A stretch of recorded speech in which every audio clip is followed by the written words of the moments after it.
65% of Americans have college debt. Maybe you're one of them. And total student debt in this country at nearly $1 trillion is now greater than total credit card debt. That's partly because more people are going to college, even as college costs skyrocket, having decided that the sacrifice is worth it. But is it really? Tonight, we meet a man who made billions in Silicon Valley who says the answer is often no. Here's Lindsay Davis. You look at a day like this, you'd think anything's possible. The future's limitless. And you'd probably think so too if you were Peter Thiel. He's the Silicon Valley version of the man behind the curtain in The Wizard of Oz. He didn't give you a brain, a heart, or courage, but he had a lot to do with giving you PayPal, Facebook, YouTube, and Yelp. His latest investment, paying students who drop out of college, is surprising for a guy who went to Stanford for undergrad and law school. But maybe it's his own story that's helped lead him to this conclusion. Thiel was a derivatives trader before co-founding PayPal at 31 years old. So how did you come up with the idea for PayPal? We were trying to come up, we were looking at all the new payments companies where people were trying to start on the internet in the 90s, and we realized that you had to do something with real money, and you had to do something where you could get people involved who weren't signed up yet. And so the main insight was to link money and email together. To say that combination turned out to be a winning one is an understatement. eBay bought PayPal in 2002 for $1.5 billion, personally earning Thiel $55 million, some of which he used to invest in promising startups, most famously Facebook. His $500,000 investment is now worth $1.5 billion. Has it exceeded your expectations, the success? Absolutely. His status as the company's first Silicon Valley investor earned him the full Hollywood treatment. Sean, he'll be right with you. When he was portrayed in the Oscar-winning movie, The Social Network. Congratulations. We're going to start you off with a $500,000 investment. When did the light bulb go off for you that this could really be something? I'd spent a lot of time looking at all the social networking businesses for a few years before then, so I was pretty primed and ready to go.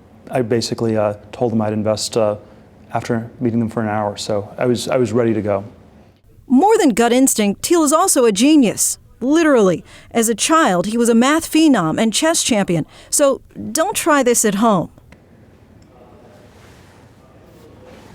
The only thematic mistake, parenthetically, that you made in just as on general principles is when you moved your knight to the side, you never want to do that. In general, a knight in the middle can move to lots of squares. On the side, it can move to fewer squares. Thank you. Now, I'll never do that. Knight on the rim is dim. Thiel's known for making eccentric moves. And if you are doing something genuinely new, it will always look a little bit weird, a little bit strange.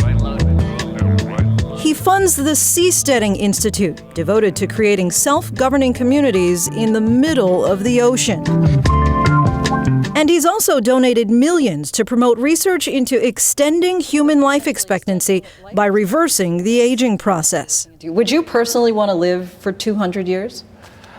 I enjoy my life. I think it's. I certainly would like to live longer. So people who know Thiel really weren't all that surprised that his latest project is a little out there. College is sort of, on the one hand, giving people learning, on the other hand, taking away some future opportunities by loading the next generation down with debt.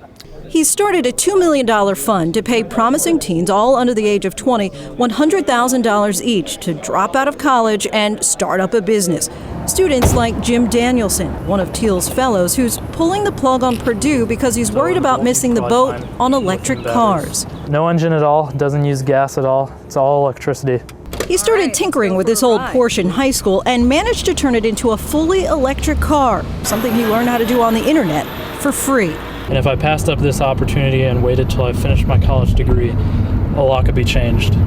But critics will say that, well, Peter Thiel, he went to Stanford. He has his law degree from Stanford. Easy for him now to say, well, not everybody has to go to college. Facebook was started in 2004. That was the right time to start that company.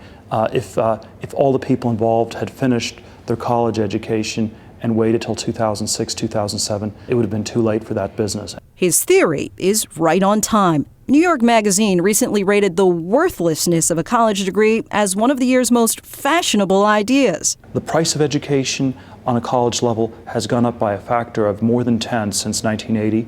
Adjusted for inflation, it's gone up by about 300%, more than housing or tech stocks. It's been an incredible run-up. But isn't the payout later, isn't it a long-term investment? For example, the typical person who's graduated from college is likely to make 2 times more over their lifetime than the person who just has a high school diploma. Doesn't that say something that's gone wrong with our society, that it's become so critical to get these credentials? And what does it say when anyone with just a high school degree has no prospects in our society? That kind of thinking has made him the poster boy for the growing movement in Silicon Valley that believes government hinders innovation. But he doesn't hew to the conservative stereotype. People have often said that you're a walking contradiction, in that you're gay, Republican, very religious. You know, I probably am a bit of an outsider in many ways, and that has good things and bad things about it. It does have the tremendous benefit of forcing you to really think about what's going on with institutions, with our society, and then look for ways to make them better. Back in our chess game, that intense focus was on full display. Despite a packed schedule, the meticulous billionaire only got excited when it seemed we might not have time to finish our game. Give me 1 more minute. I just need 1 more minute. He wants to make sure that competitive mania here. Because once Peter Thiel starts something, he's determined not only to finish, but to win. All right, well, I'm going to go checkmate. In San Francisco for Nightline, Lindsay Davis, ABC News.